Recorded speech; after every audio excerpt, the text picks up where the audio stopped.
Hello everyone, welcome to another live hangout here at Voice Essentials.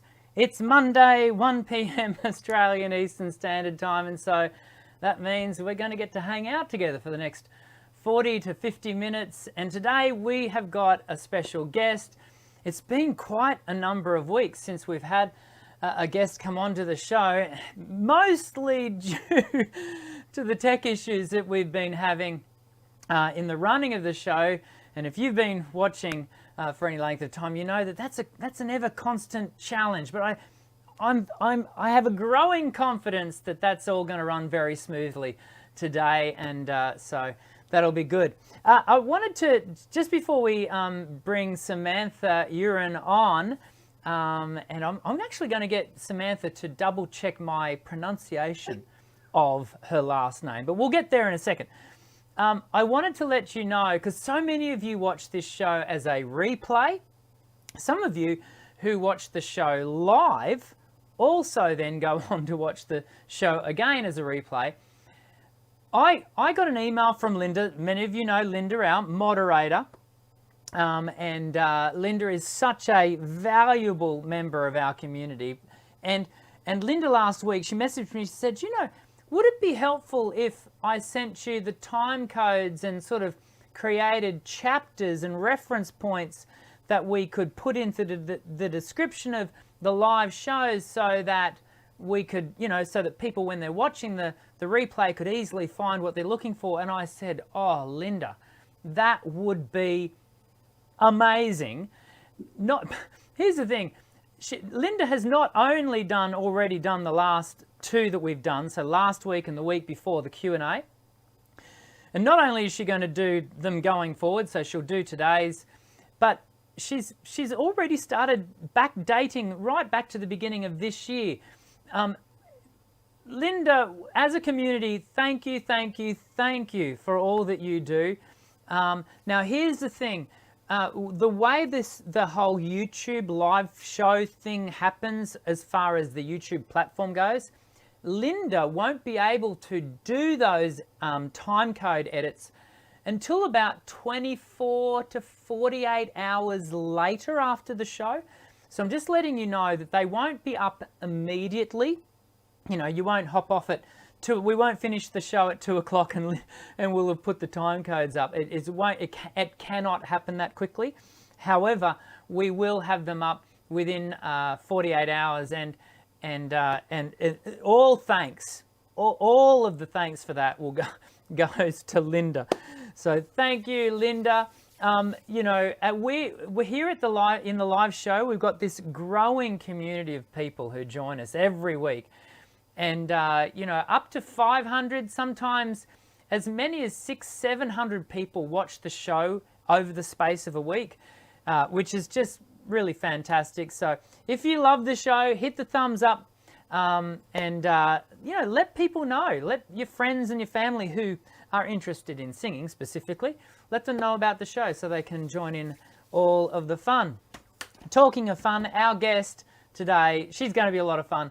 I'm really looking forward to having Samantha join us, and she is going to join us right after this. Sound check. Check 1, check 2.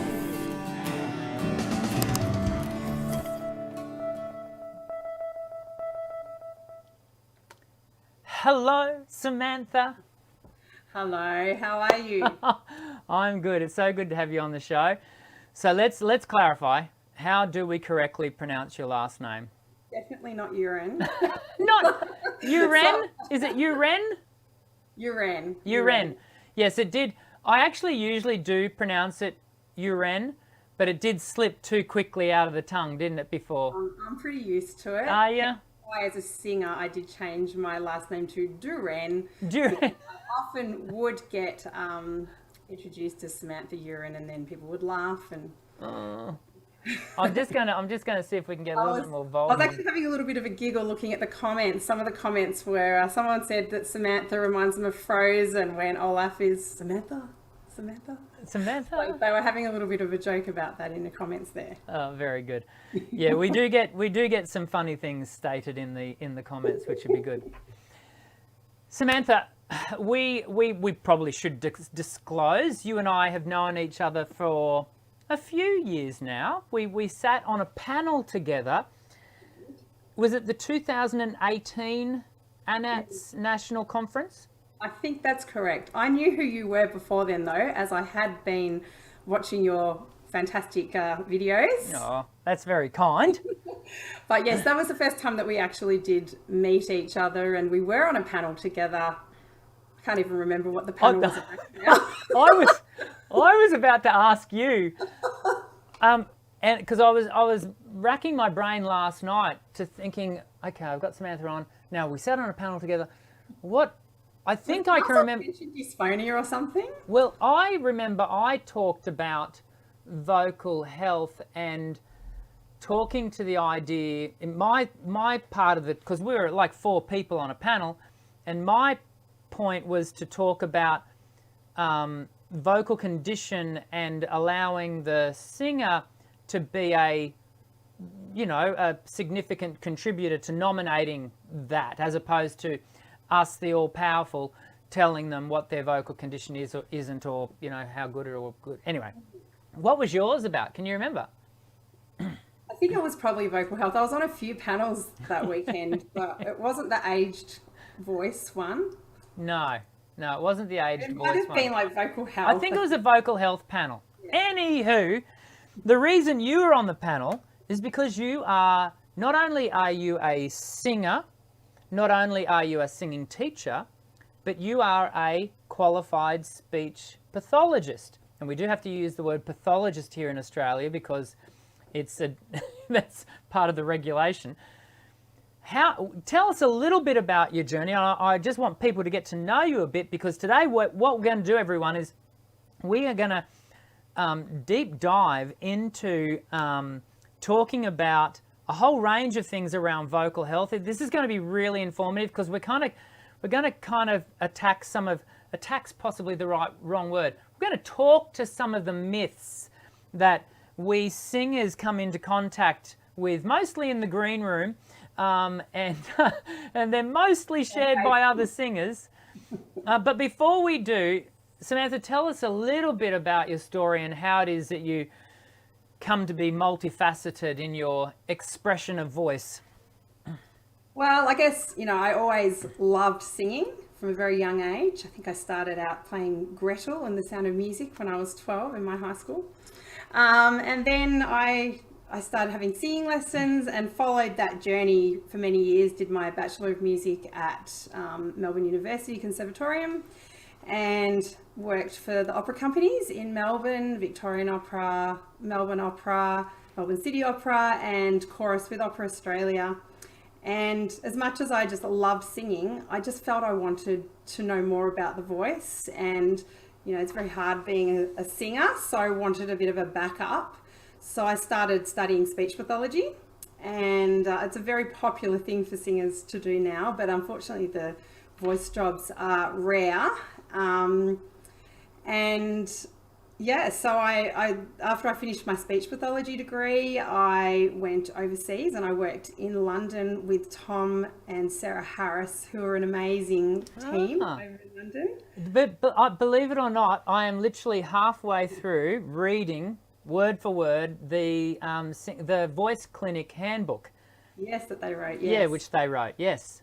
They are lovely. They took me under their wing, and Tom's now retired, and I think Sarah probably was trying to retire, but in high demand. I was running a couple of voice clinics in London hospitals. Wow. And working with Tom and Sarah, even doing some scoping, because here in Australia, speech pathologists are not allowed to. Are not permitted, yes. Yeah, the ENTs and laryngologists do that. But always very important to have the speech pathologist there assisting. So, so got that amazing experience. That is amazing experience. Yeah, I was so lucky. Wow. And then came home because it was too cold over there. Now that's saying something coming from someone who lives in Melbourne. Well, yeah, it's pretty cold here today. I said I'd never complain about Melbourne's cold weather again after living in London. But Yeah, and I was doing some singing over there as well, but the job changed a bit and things were happening, and I decided to come home. And that's when I started my own clinic in Good Voice. Okay. And so I teach singing and I see clients in voice. I have also worked in a lot of hospitals getting neuro experience, because that's really important to have all that neuro background when you do move into working in voice. And here I am, very busy, mum of 2 kids, running a pretty busy business now on my own and in lockdown. And might I add, yes, you are in lockdown, and hello to all of our friends in Victoria who are currently back in halfway through Lockdown 4.0. what we hope will only be 7 days of lockdown, but I guess time will tell. But you of course, you're not only an active speech pathologist, you're not only an active singing teacher, but and this is where you are a little bit of a rare breed, if I might be so bold as to say, you also actively perform. I do, when there's gigs. When there's well, yes, When COVID notwithstanding. Yeah, it's been a little bit quiet, but look, we've had a really good few months, and we've been out there singing. And Opera Australia, I wasn't in their recent productions, but they've been able to get some shows on stage down here in Melbourne, and I've been doing a bit of corporate and restaurant singing. So that's this is me indulging. Everyone indulge me for a moment. I'm going to ask after a friend of mine. Have you ever performed with Eddie Muli Masilii? No. No, bass. He's a sort of a Pacific Islander bass singer. His name's familiar, but no, But I haven't. okay. I've just lost track of where he is. He was a gentleman I went through the Queensland Conservatorium with. Amazing bass vocal. Anywho, I just thought maybe you... Hopefully he's out there somewhere getting lots of work. I hope so. I hope, yes, absolutely. Yeah. If there's work to be had for a bass vocal, Eddie would earn it. He's very, very good. Let's turn our attention to talking about what can, certainly when I was a younger teacher, was a bit of a pet subject for me, and I'm looking forward to having this discussion, because it will. Both of us may find each other on similar soapboxes as we move along, but we're going to talk about the myths. In some respects, some of the wives' tales that get shared, and of course you're going to bring your clinical expertise as a speech pathologist to the table, and I'll bring my experience as well. What are some of the key myths that you come into regular contact with? Well, look, I have to say that I really do feel that singers are a bit more educated about this these days. Like back Thankfully. there were so many bad myths, but I really feel that we're getting that good information out there now on vocal health. So, everyone generally knows now that whispering is not good for the voice. That used to be the old thing the doctor would say, whisper if you've got a tired voice. And we now know that whispering causes a lot of tension and is not good. Obviously, swigging alcohol before one goes on stage, not really recommended. This is actually, it's interesting, because this one is an interesting one to talk to, because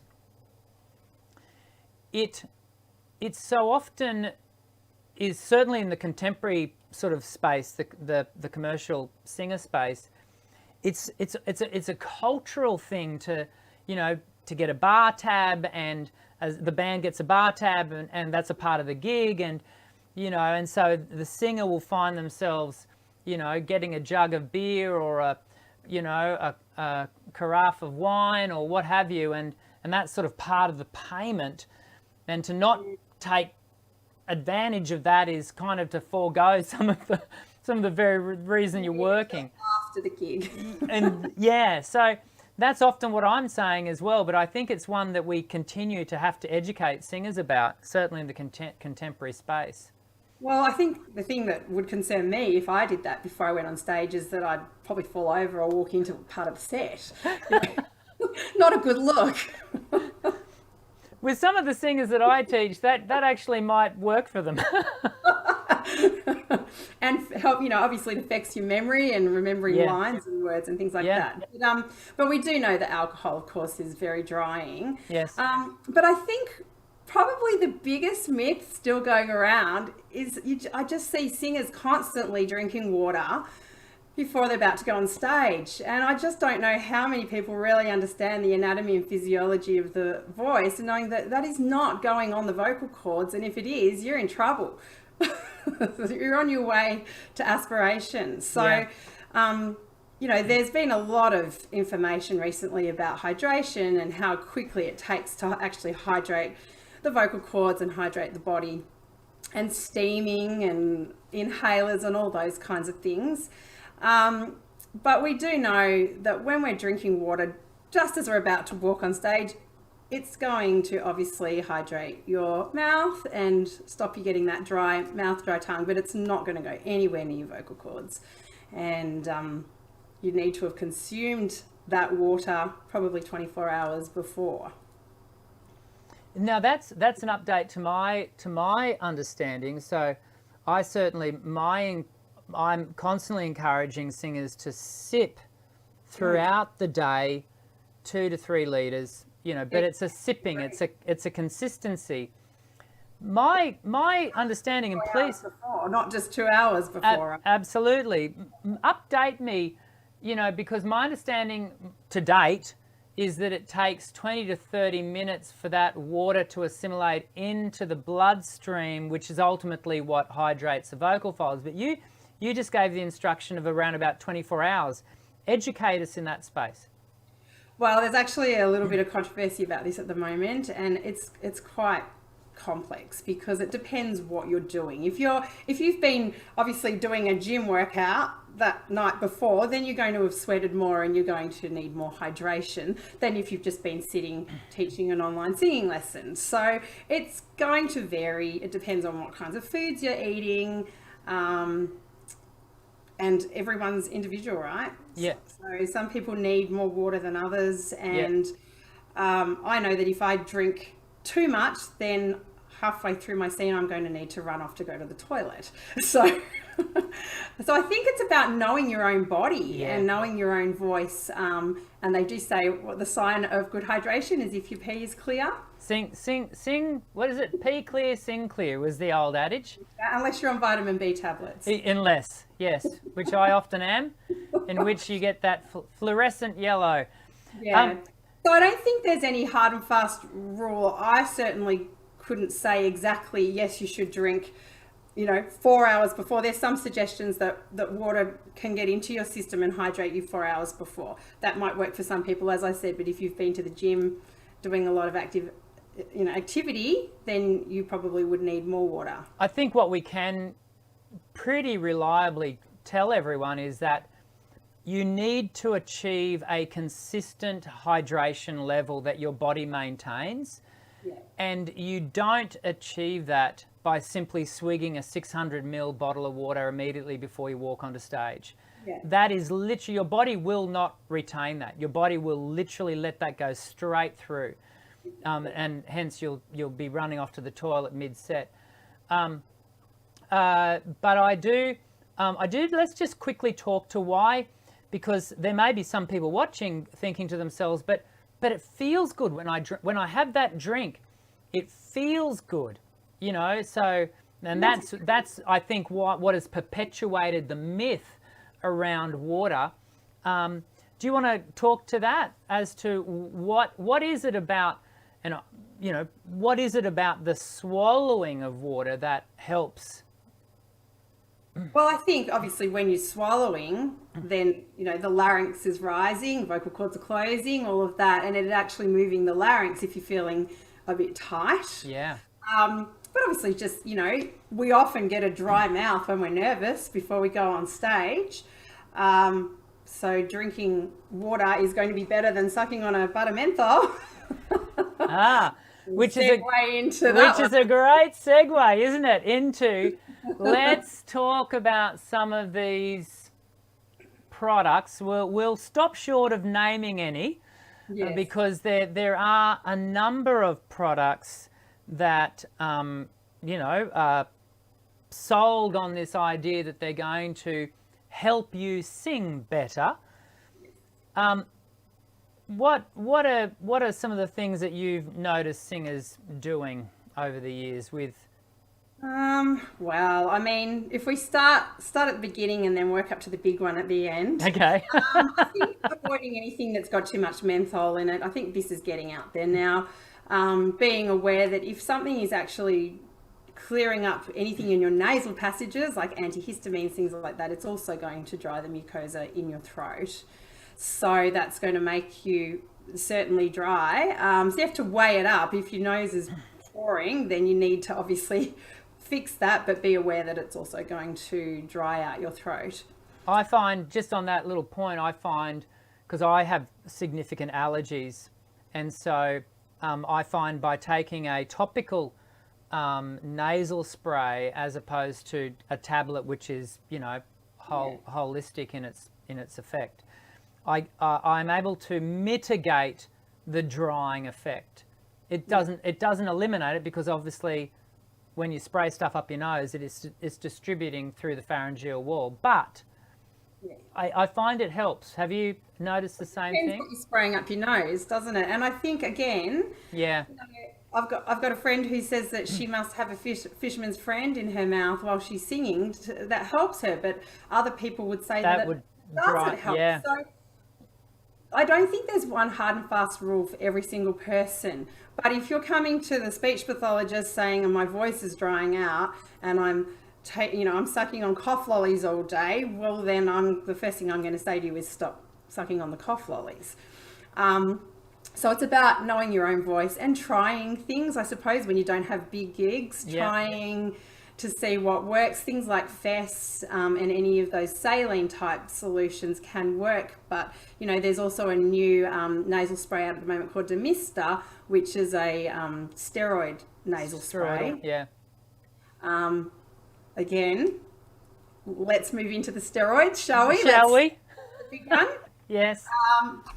So Prednisolone, obviously, this is something that a lot of singers are starting to look at as a quick fix, and it is actually a quick fix in many cases, but not good long term. And I think every singer should take Prednisolone with caution and make sure that they've actually seen a laryngologist and speech pathologist before they start taking it. So let's just talk to that very briefly, because there will be singers that have that prescribed by a doctor.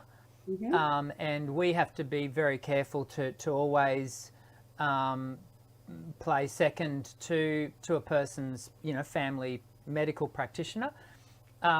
But equally, what we'd probably encourage, I think you and I both would encourage, is to arm yourself with information that you can go into a conversation with your doctor about, to discuss some of the side effects, the negative side effects that may come about in the use of said steroids.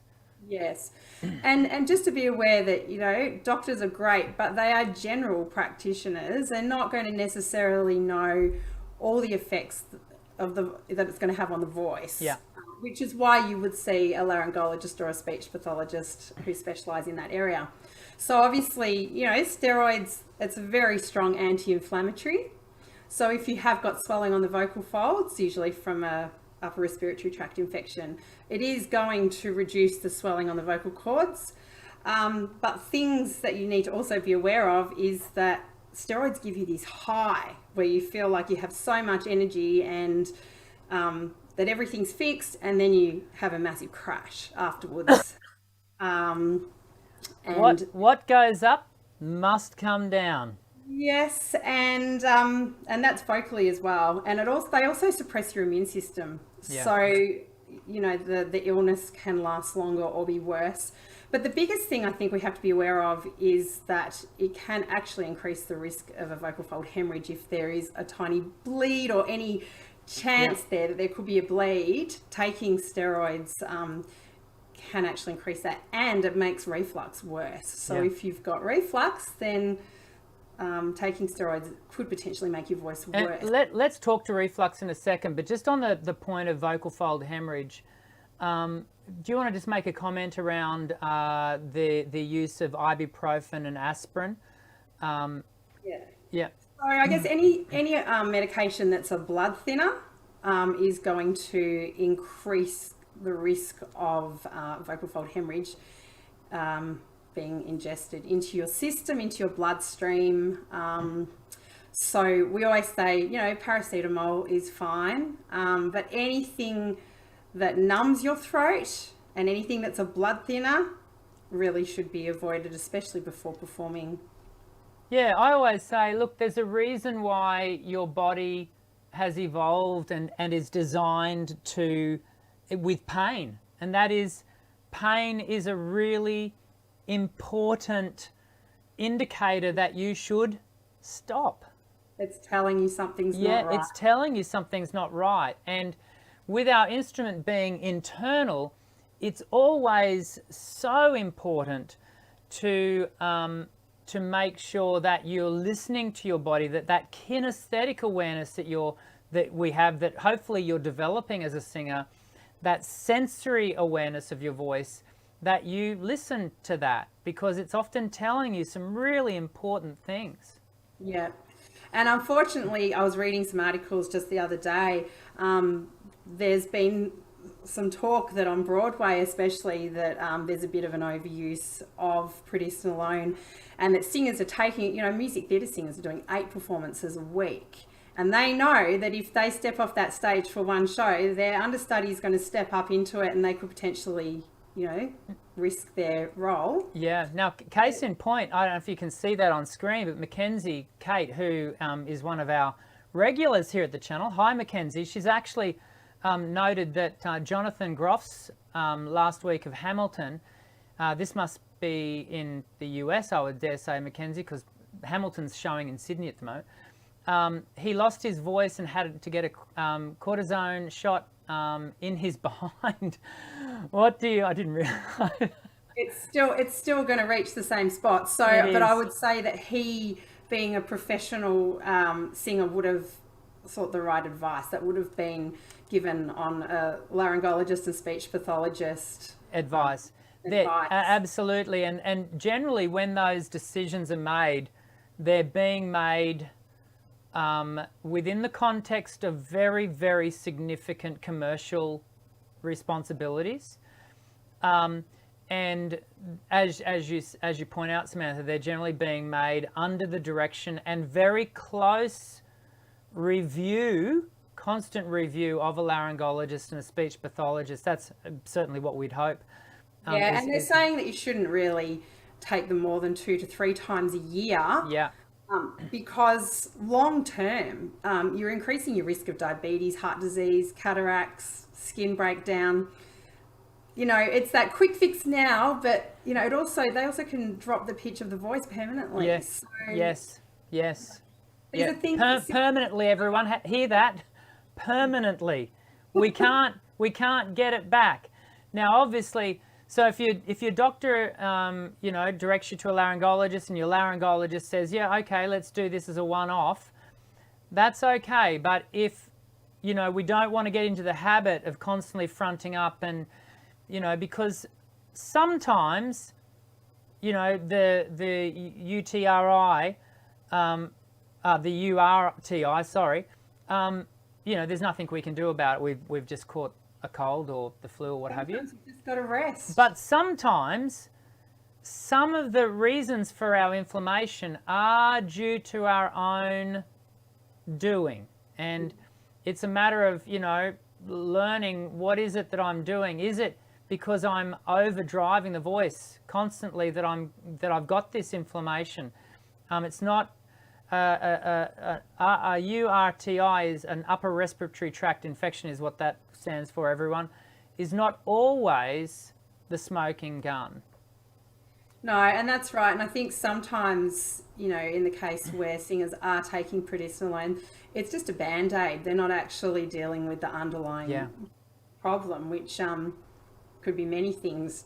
But yeah, I mean, we need to look at ourselves as professional singers, especially as elite athletes. Yeah. I mean, an elite athlete, is not allowed to be on steroids for a start. No.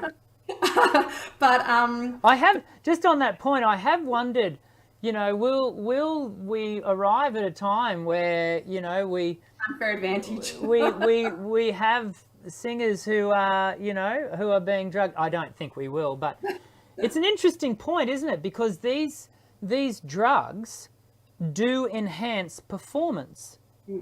And yeah. But again, yeah, the long-term effects. So, absolutely. So yeah, but I think we also need to look deeper and look at lifestyle things. I mean, we don't live in a perfect world. You can't have your dream career and then be going out every night drinking and smoking and partying till 4 a.m. and then expect to be able to get up the next day and be at your elite top performance. I mean, it's just not realistic. You need to make sacrifices.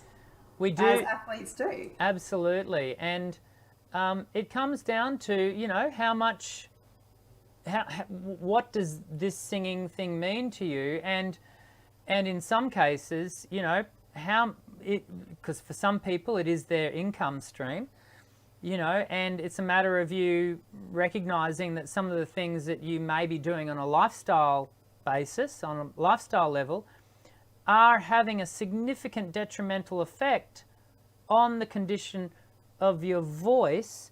I wonder if I might take that moment to just talk to, I think most people are well educated around the impact of tobacco smoking on their voice, and we've seen, certainly in Australia, we've seen a dramatic decrease and a continuing decrease in the use of tobacco, cigarettes. However, what we're also seeing in equal measure is an increase in vaping. Do you want to talk to... Do you really want to go there? I do want to go there because it's a really important issue, and let's talk to it.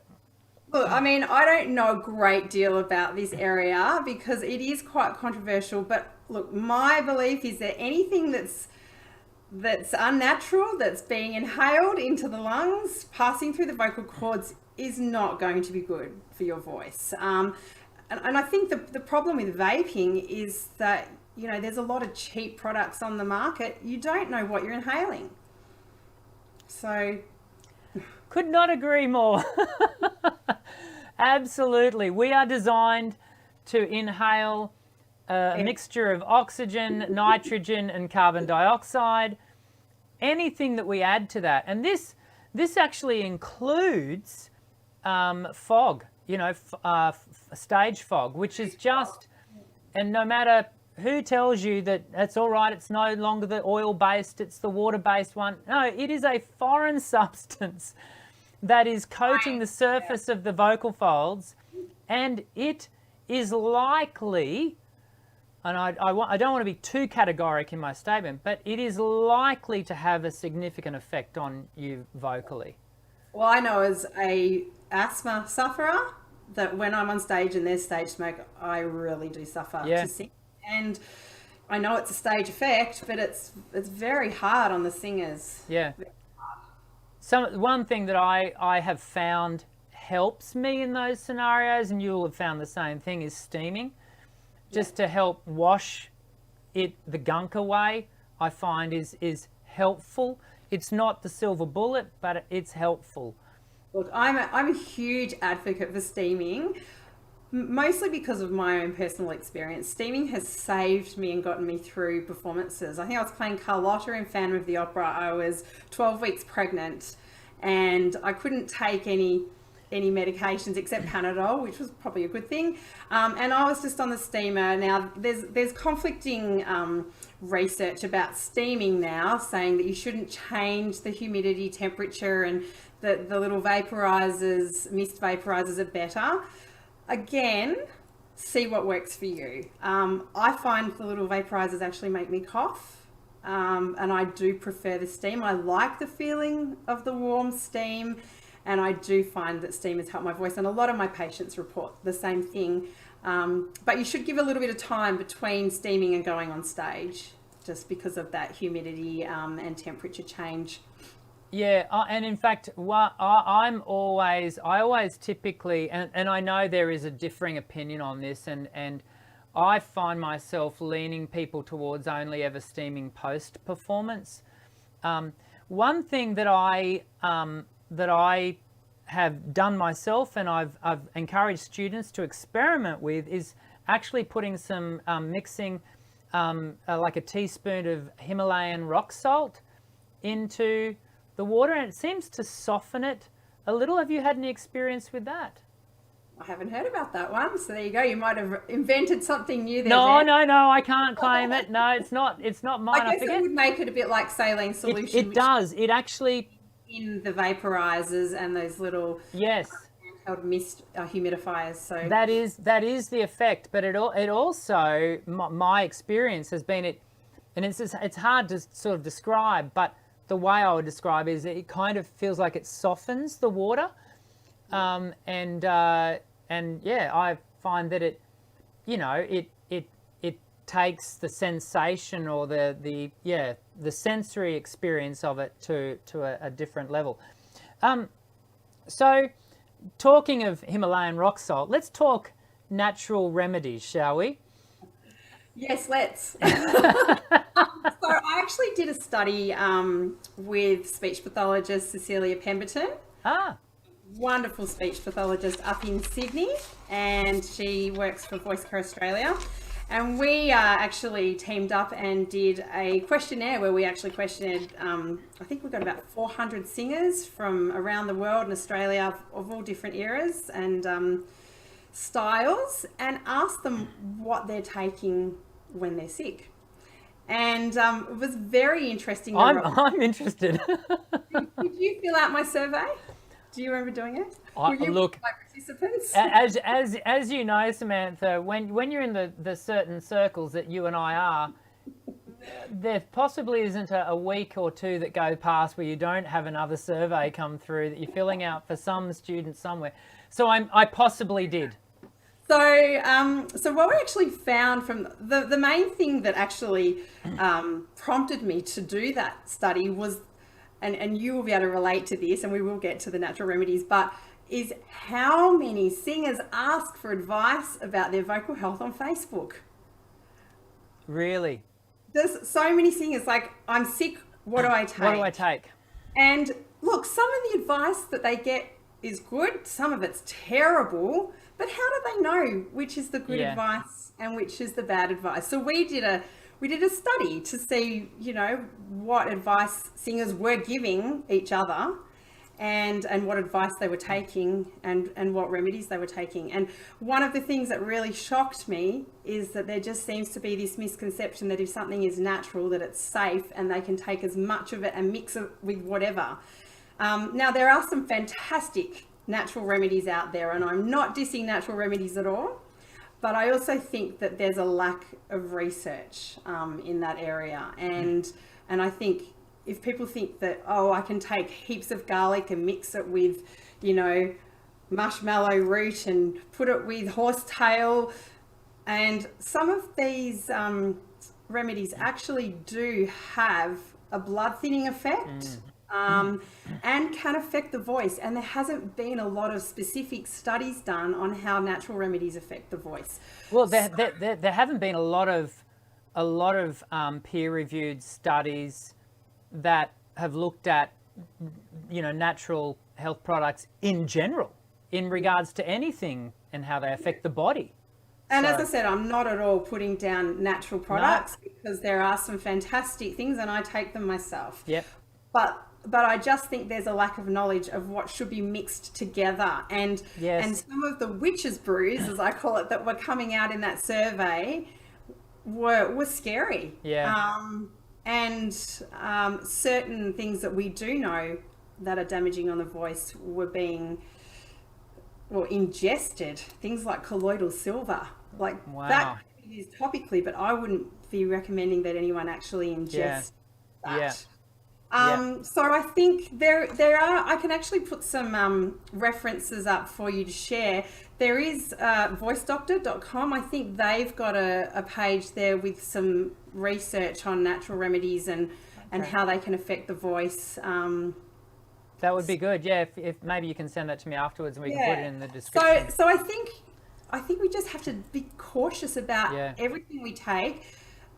I guess the hard part is it's harder for singers to actually be able to Google, what's safe in terms of natural remedies. I mean, there's so much information on the internet and it's really hard to decipher between what's good information and what's not.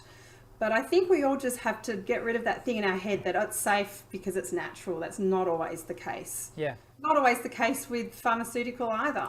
So... Yeah. Absolutely. Yeah, no, we're certainly not advocating one way or the other, and I hope everyone can hear that. But what we are advocating for is for you to be wise in what you choose to put into your body. And this is not so easy for a professional singer who has got commercial responsibilities.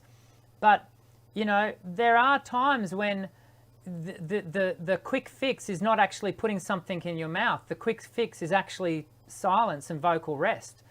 That's going to be the choice that needs to be made. It's not always the easy choice, but sometimes it is the necessary choice. Yeah, agree. Yeah. I think we have to also, we touched on it before, looking a little bit deeper at how we look after our bodies, making sure you're getting adequate sleep, eating a healthy diet.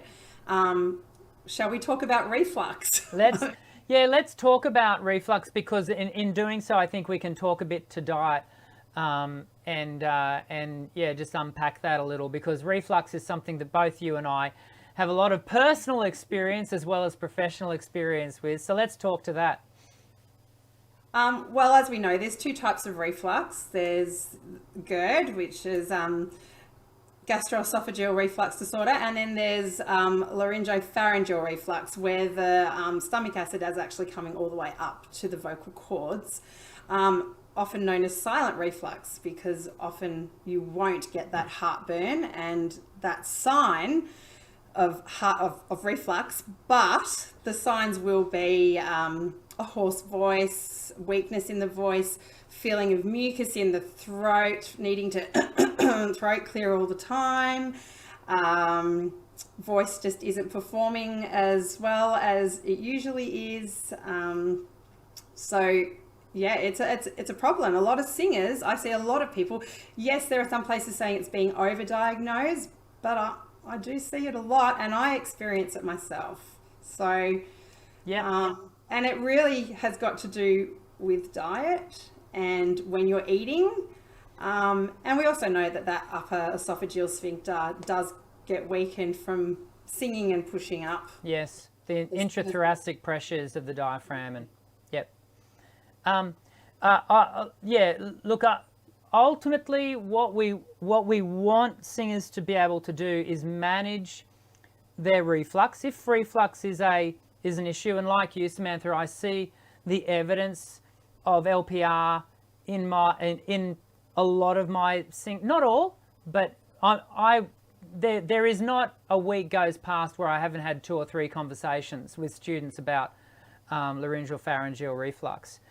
And we want singers to be managing it through lifestyle change and through change of diet, reducing carbonated drinks, checking your alcohol content, all those sorts of things. But there are times, aren't there, when even with all of those things in check, or where you kind of make a decision to indulge. Especially during COVID. Uber Eats is my friend. Now, I was so pleased when you and I connected last week. We had a quick chat about what we're going to talk about today. And you mentioned a product that I have been advocating here on the channel quite a bit, and also with my students for a number of years. Do you want to give voice to what is a good option for singers? Gaviscon. Gaviscon. That's what I'm saying. Gaviscon. Yep. It's great. I mean, a lot of singers might already be on PPIs, so obviously the PPIs do reduce the amount of stomach acid we're producing. There's some controversy about that, saying that if you're reducing it, then your stomach wants to produce more. I'm not going to go into that, but we do know that things like Nexium and any of those opramazole things, Pariet, Somac, Losec. We don't really want to be on those long term unless your doctor has prescribed that for you for other medical reasons. For singers, generally, we are now finding there's more and more research and evidence showing that the PPIs don't really help with those upper airway symptoms. Yeah. So, but we know that Gaviscon does help. The wonderful thing about Gaviscon, and you can speak to this, I'm sure, I find that you don't only get the benefit of it actually sealing off, the regurgitation of stomach acid, but when you take it in the liquid form, and it's usually, that's the form I encourage people to take it as, you do get like a coating, a quelling of any sensory burn. It's wonderful. And I typically tend to take it a half an hour before I go to bed. Yeah. At times when I feel like I might need it, and for those who watch this channel enough, they would know the times that I need it is when I've had my roasted duck red curry, Thai hot, with a couple of glasses of wine, often followed up later in the evening with a nice scotch. That is just a recipe for reflux. And you wonder why you get reflux. No, I don't wonder. I know exactly why I'm getting reflux. But, we still live. Live life, You've right? got to live life, right? And so once upon a time, the answer to that would have been to be on regular PPIs. But now, just by taking 20 ml, the prescribed amount on the bottle of a product, Gaviscon, and there would be products overseas that are similar. You can get the little sachets You can get the sachets. Yeah. You want to see that? The little... Yeah, there you go. Product placement. This is not... That's 10 mils. I should get sponsorship from Gaviscon. I don't have sponsorship from... This is not a sponsored video, everyone. But it's, and can I recommend the berry flavor to everyone? I think it's slightly nicer than the peppermint. Definitely not the aniseed one. No. Look, I think one of the main things too that we are finding out a contributor to reflux is stress, and obviously there's a lot of stress going on in the world at the moment, especially in Victoria. But yeah, stress, hydration, sleep, diet, not eating about 3 hours before you go to bed, and if you can, raising the head of the bed, and I don't just mean with pillows, because that actually puts a kink in your belly and can make the reflux worse. My wife and I have slept on a raised bed for 15 years. It's an interesting one because I've also heard, contrasting views on the raised bed, and I share that. Also sharing that I currently sleep and have for 15 years slept on a raised bed.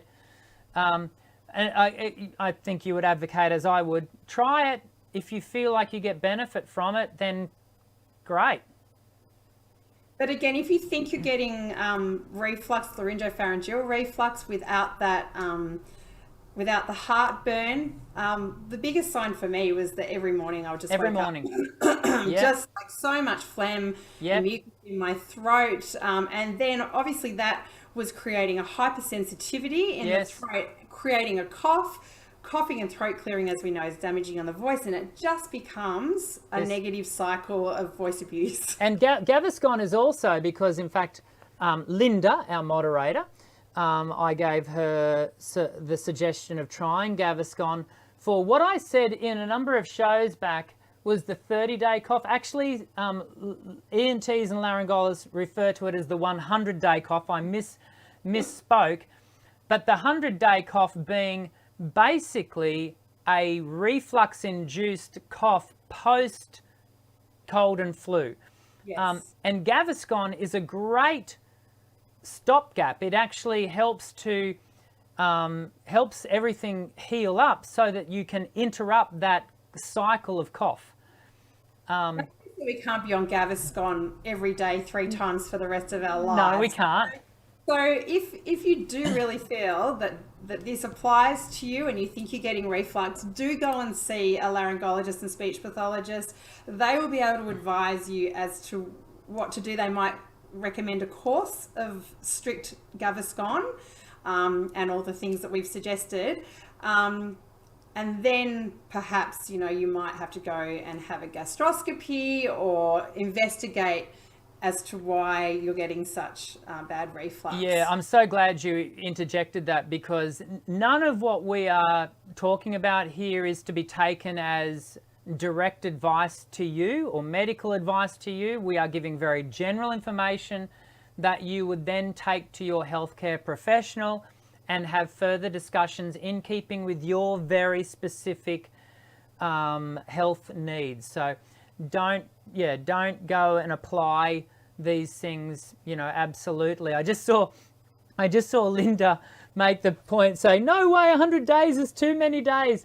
Yes, but Linda, the point is that when you use Gaviscon, it no longer is going to be 100 days. It will shorten that quite significantly. You could just trial, I often say to my patients, just trial the Gaviscon for a couple of weeks. It's not going to do any harm. No. Unless you do need to be careful if you've got a thyroid problem and you're on thyroxine, I do believe. That's something new that came up with the laryngologist last week. But trial it, see if you find an improvement. If you find an improvement, then you've got your answer. But then don't just stop taking it and go back to what you were doing. You need to then seek further advice. Yeah, absolutely. For specific advice should always come from your healthcare professional. We're out of time. That went quick. So quick. Yeah. I knew it would. It's so great talking about all these things that I'm just so passionate about voice, and especially medications and their effects on the voice. And I'm hoping that I'll do my PhD eventually in this kind of... that would be awesome. You're a bit older and I've got a bit more time. Yes, when you're not the mother of young children, that would be my advice. Wait, well, mind you, when I did mine, I was the father of young children, but fortunately my wife was very gracious and created the space for me to, anyway. What a wonderful woman. Wonderful woman, yes, she is. Thank you for coming on the show. Thank you for asking me to be on the show. Oh, I've had you in mind to come on the show from 2018. We got there eventually. We did get there eventually. And we will do this again, I am sure. And we won't wait until you release your PhD findings on medication. We'll get you on before then, because that might be a little bit too far off. I may not be even doing the videos by then. Thank you so much. And yes, our love goes out to everyone in Victoria who is currently in, 7 days lockdown. We just fall straight back into it. We're kind of used to it. Doesn't mean we like it. Sadly, you are all a bit too used to it down in Victoria. Yeah. I will. I'll sign off the show, but thank you. Stick around and we'll have a chat in a moment. Thank you. There you go, everyone. What a great show. There is Linda. I don't know how you're going to go in writing out the time codes for today, because we covered a lot of ground. And my advice to you would be to share this video with as many singers as you possibly can, because we've really covered a lot of vocal health issues today, and so good to be able to do it with someone like Samantha, who I did not realize had spent 5 years working with Sarah and Dinah Harris in the UK. That's a big deal, everyone. So she comes from amazing stock academically and experientially. So what a privilege for us to have Samantha join us on this week's show. It was a privilege to have you join us in this week's show. I hope you've enjoyed it. Make sure you hit the thumbs up button if you've got one in front of you, and share the video. Next week we're going to be doing a full Q&A, which as you know, you'll come on and share your questions live, and I will do my best to answer them. And then in 2 weeks' time, we've got Danielle Tucker from the Singers Pandemic Proof, I forget what it's called. Anyway, we're going to have Danielle from the US. She's going to join us. She's a professional vocalist and singing teacher. She's amazing. So make sure you hit the subscribe button and the white bell icon to make sure you don't miss any show that we do, because yeah, they're always really fascinating, and I just love hanging out with you. I hope you'll have a great week, and I hope you continue to be safe wherever you are in the world. And as always, I'll see you again soon. I'm